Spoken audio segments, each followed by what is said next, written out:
Kalian bangsa muridku, firman Tuhan berkata, ajarlah mereka melakukan segala sesuatu yang telah kuperintahkan kepadamu. Tidak ada lebih indah, lebih mulia, lebih berhikmat, lebih berkuasa, lebih hidup daripada firman Tuhan. Amin. Dan kita bersyukur kita sudah mulai mengenal firman Tuhan. Biarlah firman Tuhan hidup dalam hati kita, pikiran kita, mulut kita, perbuatan kita. Haleluya. Maka segenap jalan kita akan beruntung dan berhasil. Haleluya. Nah, puji Tuhan, saudaraku, terima kasih buat doa saudara-saudara sekalian. Kami sudah pulang dari Makassar dan Kendari, saudaraku. Haleluya, saudaraku. Pujilah Tuhan dan anugerah Tuhan. Kami mengadakan kebaktian rohani kecil-kecilan, saudaraku. Tidak seperti yang di GOR sini, saudara. Kemudian seminar juga, saudaraku. Dan jiwa-jiwa dikuatkan, bahkan jiwa-jiwa diselamatkan, dan jiwa-jiwa juga disembuhkan. Di mana saja firman Tuhan yang benar ditaburkan, Tuhan meneguhkannya dengan kuasa dan tanda ajaib. Amin. Walaupun yang berangkat baru kami berempat, saudaraku. Saya, Ibu Munte, Vicky, dan Joyce, saudaraku. Yang penting yaitu kuasa Tuhan, urapan Tuhan hadir. Haleluya. Mereka sangat suka cita bertemu dengan kami. Karena bertahun-tahun tidak bertemu. Kami pun sudah rindu sekali bertemu dengan mereka, saudara. Dahulu anak mereka masih kecil, sekarang sudah besar, saudaraku. Tuhan Yesus baik. Haleluya. Biarlah di mana-mana di kota-kota, saudaraku, seluruh Indonesia ini, tubuh Kristus dibangunkan. Amin. Haleluya. Saya percaya banyak dan semua kita pun akan dipakai Tuhan untuk itu. Haleluya. Nah, firman Tuhan hari ini berkata, jadikanlah mereka muridku. Jadi kita menjadikan murid. Tetapi terlebih dahulu kita semua harus menjadi murid. Barulah kita bisa menjadikan orang lain jadi murid. Murid Yesus, amin. Markus 3:13-15 saya bacakan. Kemudian naiklah Yesus ke atas sebuah bukit. Ia memanggil orang-orang yang dikehendakinya dan mereka pun datang kepadanya. Ia menetapkan 12 orang untuk menyertai dia dan untuk diutusnya memberitakan Injil dan diberinya kuasa untuk mengusir setan. Jadi dari mulanya siapa saja yang dipanggil Tuhan diberikan Tuhan kuasa mengusir setan. Haleluya. Saudara percaya bisa mengusir setan dalam nama Yesus? Tentu saja kita semua bisa mengusir setan dalam nama Yesus. Dan kepada setan tidak ada pilihan lain selain daripada angkat kaki dan pergi. Amin. Nah, untuk menyertai dia dan diutusnya memberitakan Injil. Keperluan terbesar dalam gereja sekarang ini ialah anak-anak Tuhan yang menjadi murid Yesus. Tidak sekedar selamat saja, tidak sekedar lahir baru saja. Jiwa itu tidak sekedar sembuh saja daripada penyakitnya. Tidak sekedar keberkatan saja dalam hidupnya, berkatan materi, tetapi benar-benar menjadi murid Yesus. Haleluya. Jadikanlah mereka itu muridku, firman Tuhan berkata. Ya, biar kita semua jadi murid Yesus. Salah satu alasan terbesar mengapa dunia ini belum dimenangkan buat Tuhan, mengapa dunia ini masih banyak jiwa-jiwa terhilang, ialah karena orang percaya dalam gereja, karena anak Tuhan dalam gereja belum menjadi murid Yesus, saudaraku. Sudah selamat, banyak sudah selamat, tapi banyak pula yang tetap anak-anak. Seperti sidang Korintus, dia tidak dewasa, saudaraku. Kamu masih manusia duniawi, Tuhan berkata kepada sidang Korintus. Oleh sebab itu aku tidak bisa bicara kepadamu seperti kepada orang dewasa, tetapi kepada anak-anak susulah kuberikan padamu. Mengeluh. Tuhan melihat sidang Korintus yang anak-anak saja, yang kerinduannya juga duniawi, saudaraku. Jadi bukannya sekedar keberkatan sembuh, saudaraku, tetapi menjadi murid. Ada beda yang besar di antara kedua hal tersebut.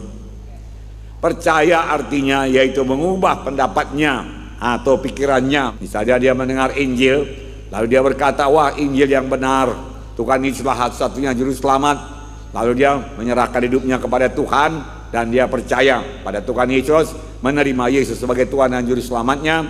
Dia pun lahir baru jadi anak-anak Tuhan. Itu namanya percaya, lahir baru, saudaraku, menerima satu bibit kehidupan rohani, kehidupan Tuhan masuk ke dalam dia. Tapi masih merupakan satu bibit saja, saudaraku, bibit. Dan bibit itu bibit rohani, bibit kehidupan yang kita terima waktu kita lahir baru dari Tuhan, dari sorga, bukan dari manusia. Harus berkembang, harus bertumbuh dalam kita, teguh dalam kita, dan menguasai hidup kita. Janganlah bibit itu tetap bibit saja, tidak berkuasa, saudaraku, dan mudah dihimpit oleh segala kehendak daging manusiawi dan kehendak duniawi, saudaraku. Bibit itulah yang berkembang, bibit kehidupan rohani, lalu kita menjadi manusia rohani, saudaraku. Keinginan-keinginan rohani hidup dalam kita, saudaraku. Persekutuan kita dengan Tuhan bertambah indah, intim, dan hidup kita serahkan sepenuhnya kepada Tuhan. Kita hidup mengangkat salib, dan seluruh hidup kita menyenangkan Tuhan, memberi buah kepada Tuhan. Itulah kehendak Tuhan. Amin. Jadi tidak cukup hanya menerima Tuhan sebagai Tuhan dan Juru Selamat, pengampun dosa, bahkan sembuh daripada penyakit. Tidak cukup sekedar mulai ke gereja ikut training. Saudara, gereja, lama-lama ke gerejanya pun jadi kebiasaan-kebiasaan saja, merupakan kewajiban pada hari Minggu. Karena memang hari Minggu ya ke gereja lah. Memberikan persembahan juga, berikan persembahan ala kadarnya, saudaraku. Begitu saja, bukan dari dasar hati, bukan dengan kerinduan yang sungguh-sungguh, saudaraku, kepada Tuhan Yesus, bukan dengan ucapan syukur atas kebaikan Tuhan, bukan dengan kerinduan supaya bertumbuh terus dalam Tuhan, bertambah-tambah dewasa. Pada hari ini kita cek pertumbuhan rohani kita, saudaraku. Amin. Maju lebih jauh, jangan sekedar sampai berkat-berkat, jangan sekedar sampai sembuh saja, sampai damai, sukacita, dan berdoa saja. Berdoa bagus, saudaraku. Saya bersyukur, tapi kebanyakan doa pun saya lihat masih berpusat pada diri sendiri saja. Ya, berkati aku, berkati keluargaku, saudaraku, dan lain sebagainya. Belumlah sampai mendoakan jiwa-jiwa sidang Tuhan supaya berkembang selamat. Jiwa-jiwa yang terhilang supaya diselamatkan Tuhan. Belum, saudaraku. Masih doa yang kalau orang dunia berkata kepentingan diri sendiri, itu pun baiklah, okelah, Tuhan pun menerima, Tuhan menjawab. Tetapi marilah kita bertumbuh, kita mulai terbeban kepada jiwa-jiwa. Kita mulai melihat dunia ini sebagaimana Tuhan melihat dunia ini terhilang. Masih banyak domba-dombaku yang terhilang, Tuhan berkata. Mereka perlu diselamatkan. Mereka perlu menerima kampunan dosa supaya mereka jangan masuk ke dalam hukuman yang kekal. Banyak anak-anak Tuhan sudah selamat tetapi tidak bertumbuh, bahkan saudaraku tidak baca Alkitab atau minim sekali baca Alkitab. Kebanyakan waktunya di depan TV, saudaraku, majalah-majalah, buku-buku dunia. Doanya minim dan tidak berkuasa. Saudaraku, hari ini kita lihat bagaimana menjadi murid. Amin. Maukah kita semua menjadi murid, bertumbuh dalam Tuhan? Amen. Jadi orang rohani, saudaraku, hidup berkuasa. Amin. Kerajaan sorga adalah kerajaan kuasa, bukan hal makan minum, tapi kuasa. Setiap anak Tuhan harus berkuasa, melawan dosa, melawan setan, melawan penyakit, melawan kelemahan, saudaraku. Haleluya. Itulah dia kerajaan sorga yang sudah diberikan Tuhan kepada kita. Jadi bukan sekedar hanya menjadi orang percaya, bukan sekedar lahir baru saja, saudaraku.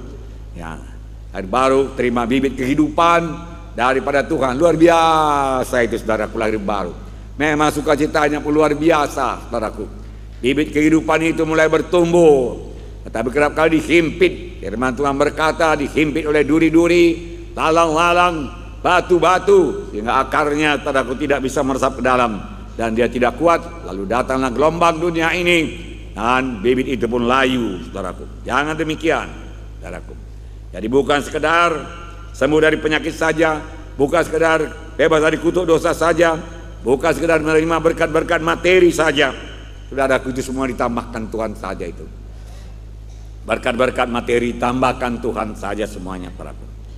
Tetapi menjadi murid Yesus, menjadi murid Yesus yang memikirkan apa yang dipikirkan oleh Tuhan Yesus, yang terbeban kepada jiwa-jiwa yang terhilang, yang berdiri di celah pagar lalu menarik jiwa-jiwa masuk dalam kerajaan sorga, yang tidak kompromi, saudaraku. Dia tidak akan mau kompromi.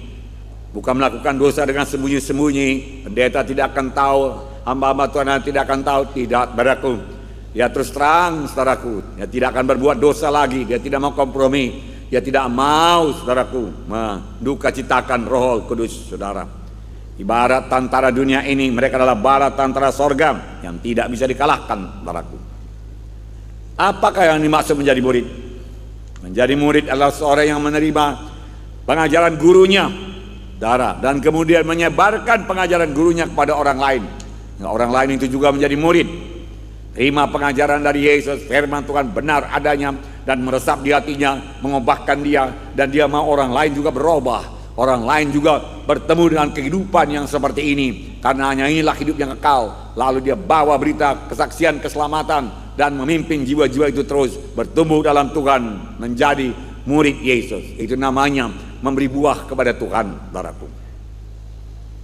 Itu kehendak Tuhan. Tuhan selalu melihat dunia yang terhilang ini, saudaraku. Begitu banyak lagi jiwa-jiwa yang terhilang. Sepanjang perjalanan kami, saudara, kami merasa kasihan kepada jiwa-jiwa yang bergumul buat kehidupan dunia ini, saudaraku. Saudara, dan dia tidak mengerti sama sekali mengenai hidup yang kekal, saudaraku, yang kekasih dalam nama Yesus. Pada waktu di dunia ini dia menetapkan 12 orang, tidak banyak, untuk menyertai dia dan bersama-sama dengan dia. Bersama-sama dengan Yesus. Semua kita berkata bersama-sama dengan Yesus. Saya mau senantiasa bersama-sama dengan Yesus. Memang itulah yang paling baik, saudaraku. Kami berjalan, saudaraku, bersama-sama dengan Yesus.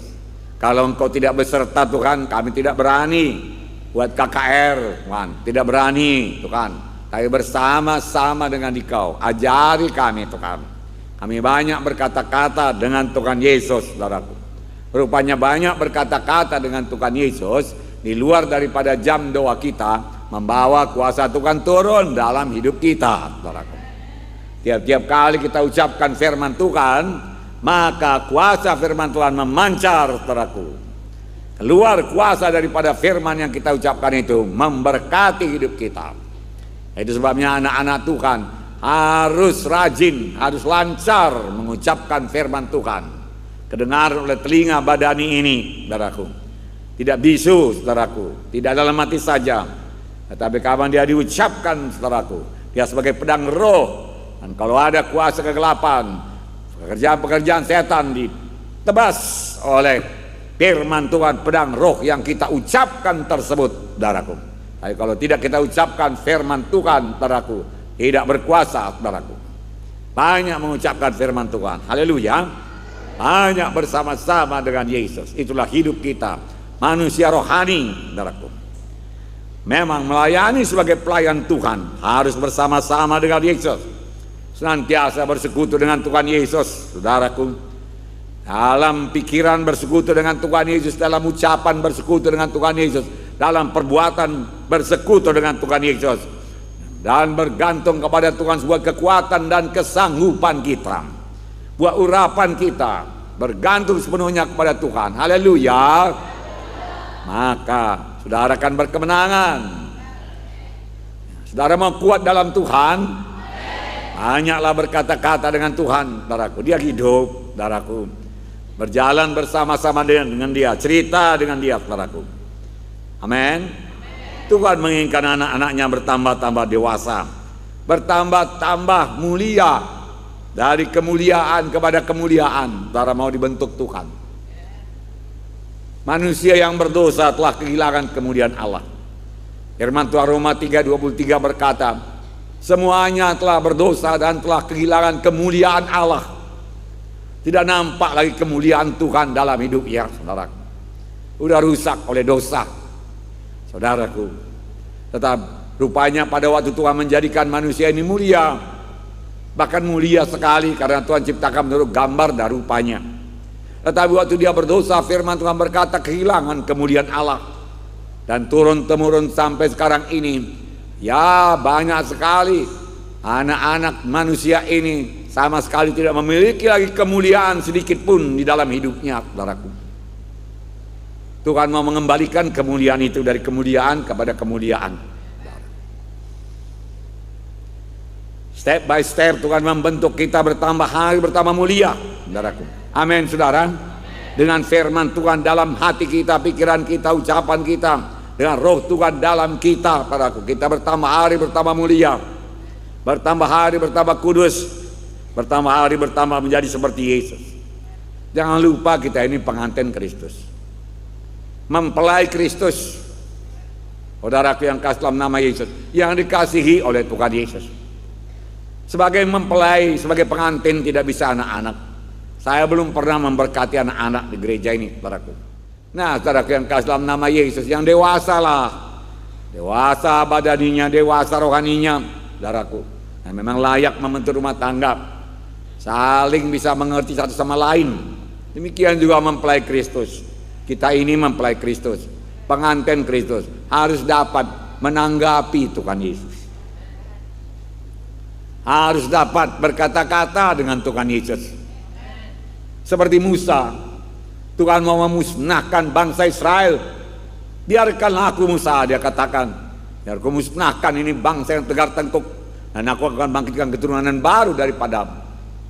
Musa melunakkan hati Tuhan. Musa mengerti Tuhan. Musa sudah dewasa.